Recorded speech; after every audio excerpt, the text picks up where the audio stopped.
மதிப்புக்குரிய சாதனை மேடையில் அமர்ந்திருக்கும் சுவாமி அவர்களே, இங்கே வந்திருக்கும் ஊடக நண்பர்களே,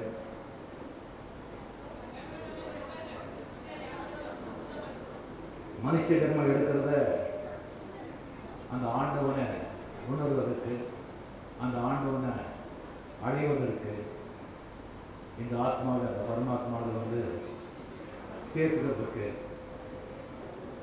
அப்படிங்கிறது உணர்ந்தால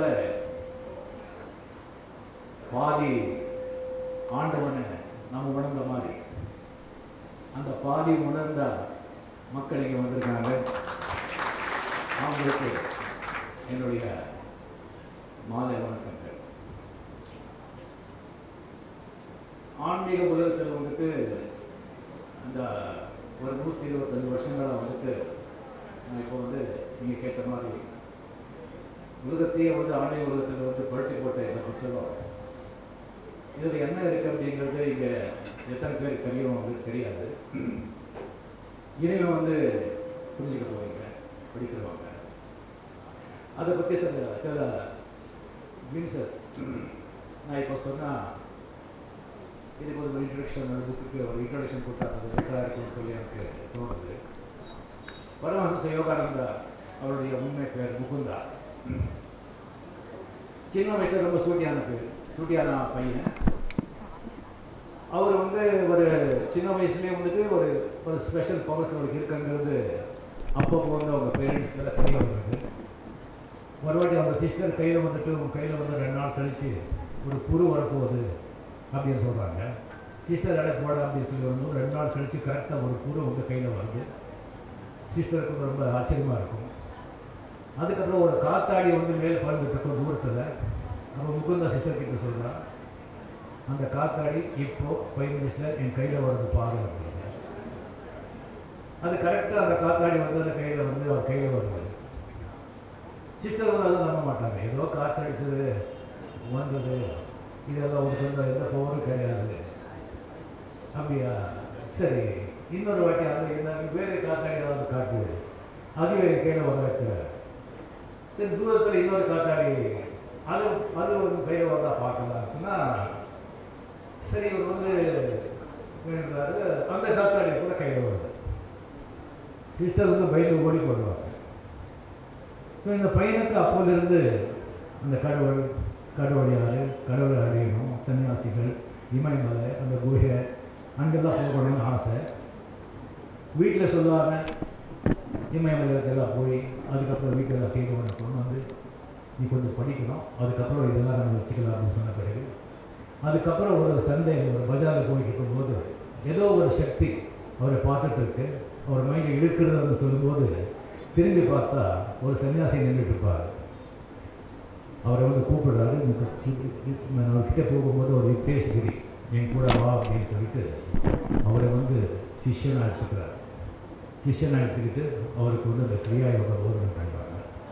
கிரியாயோக போதனை பண்ணி அப்போது வந்து அவர் சொல்கிறாங்க, இந்த மாதிரி நீ ஒரு ஸ்பெஷல் பர்பஸ்க்காக நீ வந்து வந்திருக்க, நீ அமெரிக்கா வெஸ்டர்ன் வேர்ல்டு அங்கே போயிட்டு இந்த கிரியாயோகா அது வந்து நீங்கள் பிரச்சாரம் செய்யணும், இது வந்து பாபாஜியோட கட்டளை அப்படின்னு சொல்கிறாங்க. அவங்க சொல்கிறாங்க, அமெரிக்கா அப்போ இங்கிலீஷ் கூட வந்து அவர் சரியாக தெரியாது, நான் மட்டும் அங்கே போகிறது எப்படி அப்படின்னு சொல்லிட்டு. ஸோ நமக்கு மட்டும் குரு மேலே சந்தேகம் வர்றது கிடையாது, பரமஹம்ச யோகானந்தருக்கே சந்தேகம் வந்து இருக்கு.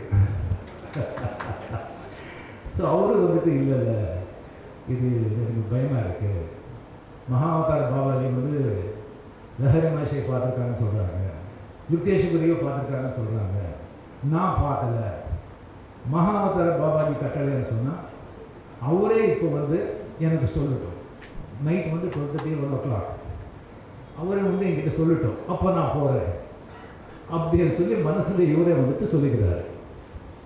சொன்ன உடனே கதவு தட்டுற சத்தம், கதவு தொடர்ந்தால் மகாவதார பாபாஜி அங்கே நின்றுட்டு இருப்பார்.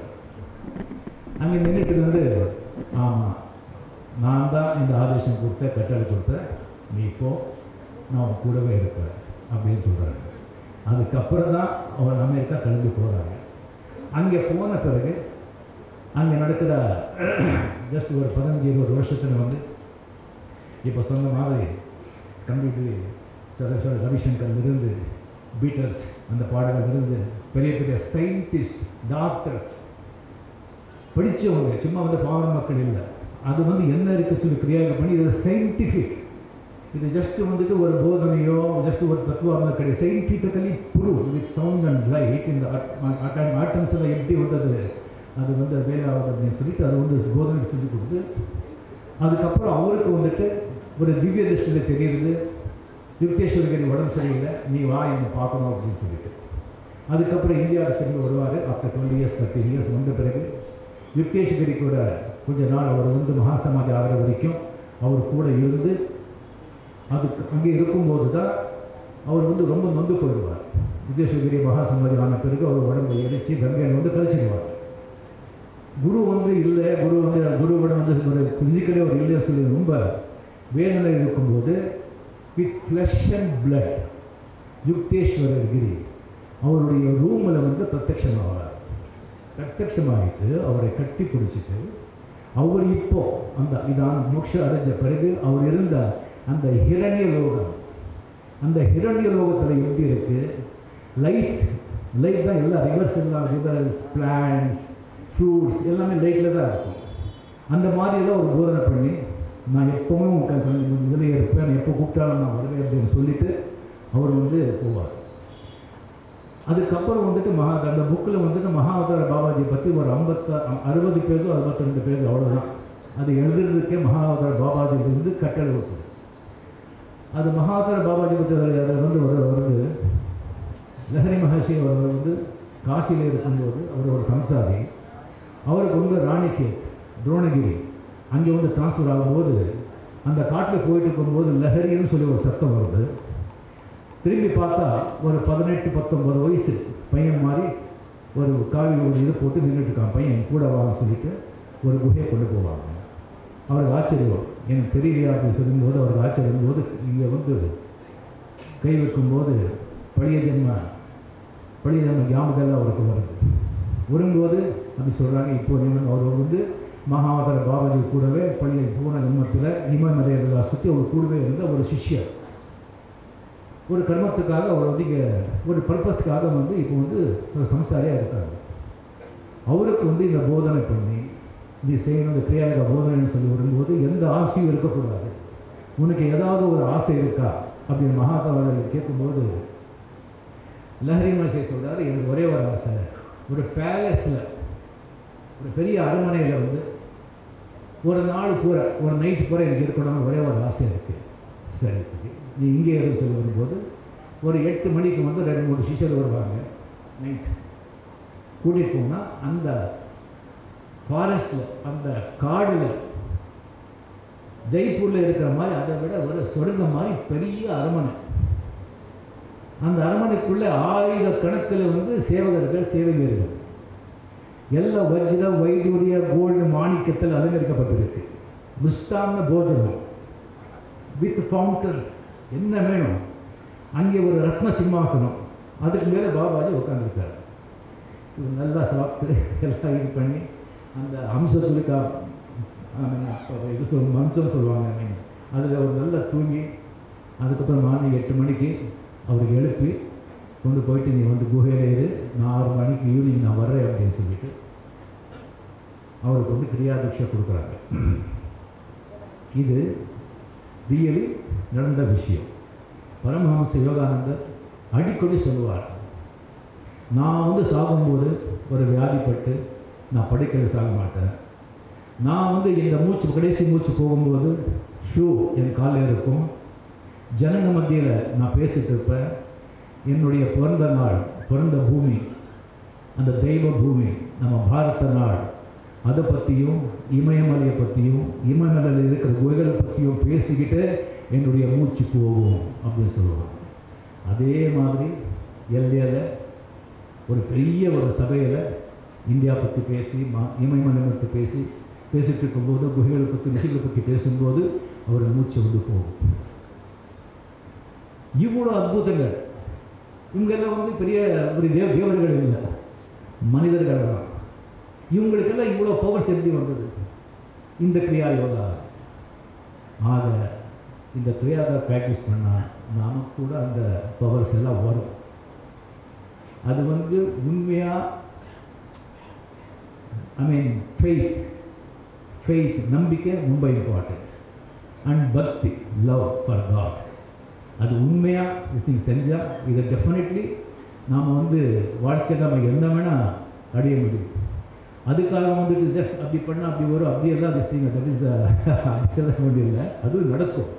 பட் முக்கியமாக வந்துட்டு நீங்கள் அதை ப்ராக்டிஸ் பண்ணும்போது சில லைட் தெரியும், அவங்க தரிசனமாகும், இந்த தரிசனமாகும், அண்ட் பூமியிலிருந்து ஒரு 3 அடி மேலே பாடி மேலே வந்துடும், அப்படியெல்லாம் திடீர்னு எதிர்பார்க்காதீங்க. அது வந்து உங்களுக்கே தெரியாமல் வந்துட்டு அது எப்படி ஒர்க் அவுட் ஆகும் சொன்னால், உங்களுக்கு கோபக்காரர் இருந்தால் உங்களுக்கே தெரியாமல் கோபம் தானாக கம்மியாகும். சில பேர் உங்களுக்கே பிடிக்காது, உங்களுக்கே தெரியாமல் அந்த துவேஷம் அவங்க மேலே போயிடும். சில கஷ்டங்கள்லாம் வந்து அந்த கஷ்டங்கள் உங்களுக்கு கஷ்டம் மாதிரியே உங்களுக்கு தெரியாது. அதுக்கப்புறம் சிலது வந்து ப்ரிமானிஷன், முதல்ல வந்து ஏதோ நடக்கும்போதுங்கிறது ஸ்லோவாக உங்களுக்கு தெரியும். இந்த மாதிரி பெரிய பெரிய அற்புதங்கள் எல்லாமே உங்களுக்கே வந்து தெரியும், உங்களுக்கே புரியும். அது இந்த மாதிரி ஒரு பெரிய ஒரு கிரியா யோகா, இதை பற்றி ஒரு பேசுகிறதுக்கே எனக்கு வந்து நான் கொடுத்து வச்சுருக்கேன். இதனால் வந்து என்னுடைய புகழ், இதனால் ஏதாவது வந்து ஜனங்களை போய் சேருதுன்னு சொன்னாலே நான் செஞ்ச இந்த ஜென்மத்தில் வந்து மிகப்பெரிய நான் புண்ணியம் நடக்கிறேன். ஸோ இதை வந்து நீங்களும் வந்துட்டு ஒரு பெரிய ஒரு சந்தர்ப்பம் உங்களுக்கு கிடைச்சிருக்கு, ஆண்டவன் கொடுத்துருக்கா. இதை வந்து நீங்கள் ஆடியோ புக்கு வந்துருக்கு, நீங்கள் அதில் கேட்கலாம். அதில் இருக்கிற ஒவ்வொரு வார்த்தையும் உண்மை. ஏன்னா அவ்வளோ பெரிய மகா யோகிகள் அவங்கெல்லாம் வந்து பொய் சொல்ல வேண்டிய அவசியம் இல்லை, யாருக்காகவும் வந்து திருப்திப்படுத்த வேண்டிய அவசியம் இல்லை. ஆக அவங்க ஒவ்வொரு வார்த்தையும் உண்மை. நம்பிக்கை வேணும், நம்பிக்கை வச்சு நீங்கள் இதை ப்ராக்டிஸ் பண்ணால் நீங்கள் வந்து அந்த கடவுளை அடையிறீங்க. நீங்கள் யார் அப்படிங்கிறது உணர்வீங்க. ஒரு இடத்துல வந்து பரமஹம்ச யோகானந்தர் சொல்லுவாங்க, ஒரு கடல், அந்த கடலில் தண்ணி இருக்குது, ஒரு பாட்டில், காலி பாட்டில், அந்த பாட்டிலில் வந்துட்டு அந்த கடல் தண்ணியை நீங்கள் வந்து ஃபில்அப் பண்ணி அதை மூடி போட்டு நீங்கள் போட்டிங்கன்னு சொன்னால் கடலில், இப்போது அது கடல் தண்ணின்னு சொல்ல முடியாது. இந்த பாட்டில் இருக்கிற தண்ணி வேறு, கடல் தண்ணி வேறு. அந்த பாட்டில் இருக்கிற தண்ணி வந்து இந்த பாட்டில் தான் இந்த பாடி. அந்த தண்ணி கடல் தண்ணியாக அதே இருந்தால் கூட நீங்கள் வந்து அதுக்கு ஒரு ஈகோ, உங்கள் பேர், உங்கள் அப்பா அம்மா பேர், உங்கள் ஜாதி, உங்கள் ஸ்டேட்டஸ்ஸு, உங்கள் நாடு, உங்கள் கோத்திரம், உங்கள் சம்பளம், இதெல்லாமே ஈகோ. அது எல்லாத்தையும் சேர்த்து நீங்கள் கம்ப்ளீட்டாக மறந்துடுவீங்க. அந்த தண்ணியை வந்து கடலில் சேராமல் தனிப்பட்டு ஆகிடுவீங்க. அந்த மூடியை எடுத்துட்டா, அந்த தண்ணி கடலோட சேர்ந்துட்டா, அப்போது அந்த கான்ஷியஸ் வந்து அந்த சூப்பர் கான்ஷியஸோடு சேர்ந்துடும். அப்படி சேரும்போது நீங்கள் இண்டிவிஜுவல் கான்ஷியஸ் சூப்பர் கான்ஷியஸ் ஆகிடும். ஆகும்போது உங்கள் மனசில் என்ன இருக்கோ அது எல்லாமே தெரிஞ்சிடும். இங்கேருந்து அமெரிக்காவில், லண்டனில், ஆப்பிரிக்காவில் என்ன நடக்குதுன்னு சொல்லி கூட நம்ம பார்க்கலாம். உங்கள் மனசுக்குள்ளே போயிட்டு நான் என்ன சொல்லணும் போது சொல்ல வைக்கலாம்.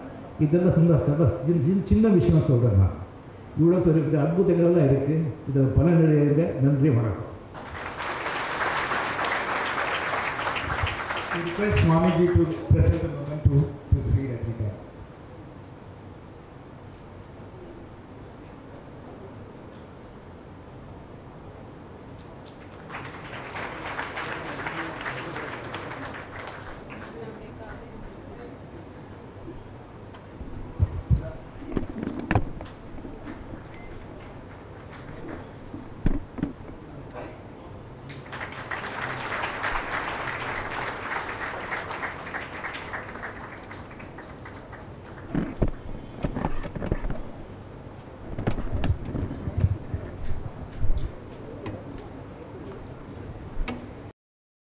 இந்த வீடியோ உங்களுக்கு பிடிச்சிருந்தா ப்ளீஸ் லைக் அண்ட் ஷேர் பண்ணுங்க. மறக்காம எங்க சேனலை சப்ஸ்கிரைபும் பண்ணுங்க.